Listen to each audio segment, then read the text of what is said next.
Bismillahirrahmanirrahim. Assalamualaikum warahmatullahi wabarakatuh. Halo semua, kembali lagi bersama aku, Helda. Nah, pada video kali ini kita akan membahas materi intertekstual. Tonton video selengkapnya.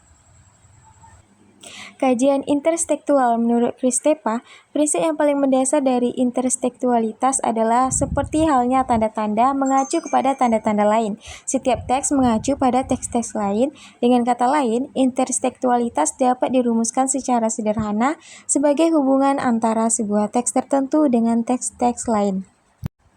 Kajian intertekstual dimaksudkan sebagai kajian terhadap sejumlah teks yang diduga mempunyai bentuk hubungan tertentu, seperti hubungan unsur-unsur intrinsik seperti ide, gagasan, peristiwa, plot penokohan, gaya bahasa, dan lainnya, di antara teks yang dikaji. Julia Kristepa mengemukakan bahwa tiap teks itu merupakan mozaik kutipan-kutipan dan merupakan penyerapan transformasi teks-teks lain.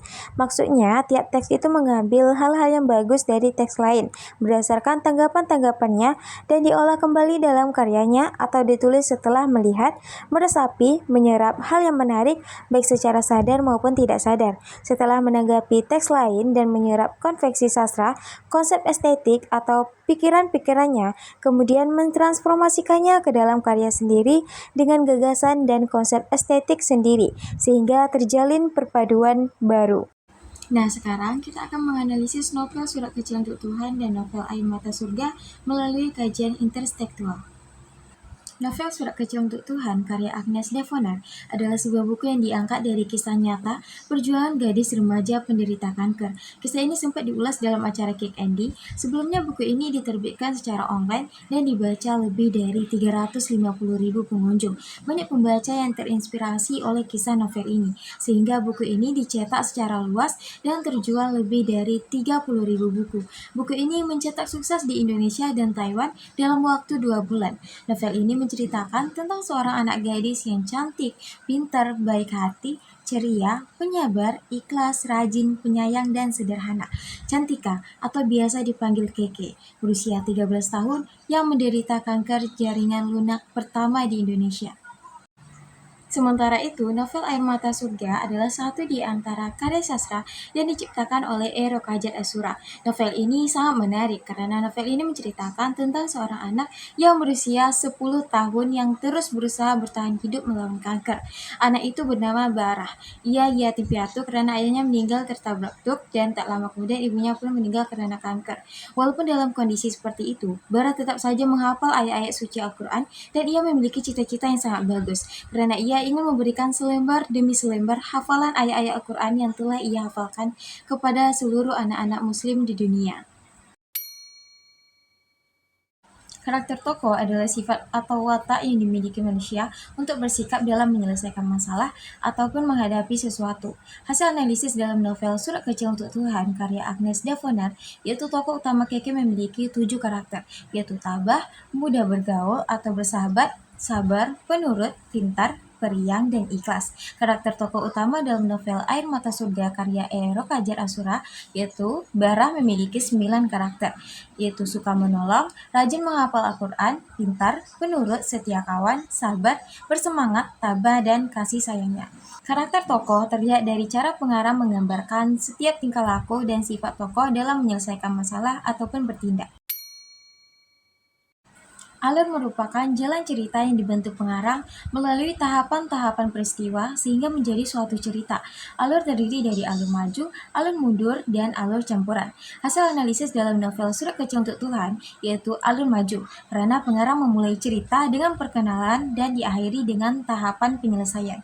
Sedangkan alur yang digunakan pengarang dalam novel Air Mata Surga yaitu alur campuran, karena pengarang memulai cerita dengan melukiskan suatu keadaan dan diakhiri dengan penyelesaian. Tahapan alur biasanya dimulai dari perkenalan, peristiwa mulai bermunculan, peristiwa mencapai klimaks, dan diakhiri dengan penyelesaian. Latar merupakan penjelas untuk mendeskripsikan sebuah cerita. Latar terbagi 3, yaitu latar tempat, waktu, dan latar sosial. Latar tempat merupakan tempat kejadian suatu peristiwa yang terjadi dalam cerita. Latar waktu merupakan kapan terjadinya sebuah peristiwa dalam cerita. Latar sosial merupakan kehidupan sosial masyarakat yang ditimbulkan pengarang dalam sebuah cerita. Nah, hasil analisis dalam novel Surat Kecil untuk Tuhan karya Agnes Devonar meliputi latar tempat. Dalam novel Surat Kecil untuk Tuhan karya Agnes Devonar yaitu 19 tempat yang digunakan. Latar tempat dalam Air Mata Surga karya Ero Kajat Asura yaitu 22 tempat. Latar waktu dalam novel Surat Kecil untuk Tuhan karya Agnes Devonar yaitu 8 waktu yang digunakan.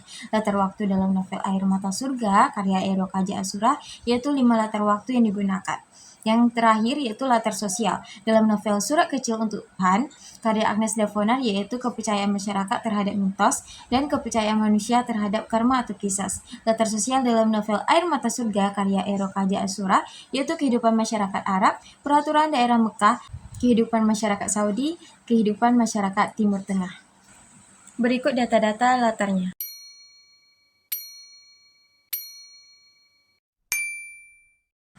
Intertekstual merupakan adanya persamaan dan perbedaan yang ada dalam novel, dan adanya kaitan antara novel yang lahir duluan dengan novel yang lahir selanjutnya. Hasil analisis hubungan intertekstual pada novel Surat Kecil untuk Tuhan, karya Agnes Devonar, dan novel Air Mata Surga, karya Ero Kaja Asura, yaitu adanya persamaan pada karakter tokoh, latar tempat, dan latar waktu, serta adanya perbedaan pada alur, latar, dan bahasa yang digunakan dalam kedua novel tersebut. Hubungan intertekstual terlihat dari persamaan dan perbedaan yang ada pada karakter tokoh, alur, latar, serta dilihat dari segi bahasa yang digunakan dalam kedua novel tersebut. Hipogram merupakan suatu karya yang diduga menjadi dasar dalam munculnya sebuah teks atau novel yang lahir berikutnya. Transformasi adalah memindahkan sesuatu dari teks yang satu ke dalam teks yang lain. Terkadang apa yang ditransformasikan itu terlihat jelas sama dan terkadang tidak terlihat jelas, tergantung pada pengarangnya sendiri. Novel Surat Kecil untuk Tuhan karya Agnes Devonar merupakan hipogram untuk novel Air Mata Surga. Hal itu terbukti karena adanya persamaan ide dan peristiwa-peristiwa yang terjadi dalam novel Air Mata Surga yang sudah lebih dulu diekspresikan Agnes Devonar dalam novel yang berjudul Surat Kecil untuk Tuhan pada tahun 2008. Kemudian ditransformasikan oleh Ero Kajat Asura pada novelnya yang berjudul Air Mata Surga pada tahun 2011. Nah, itulah dia analisis kajian intertekstual pada novel Surat Kecil untuk Tuhan dan novel Air Mata Surga. Terima kasih telah menonton dan sampai jumpa di video selanjutnya. Bye-bye. Assalamualaikum.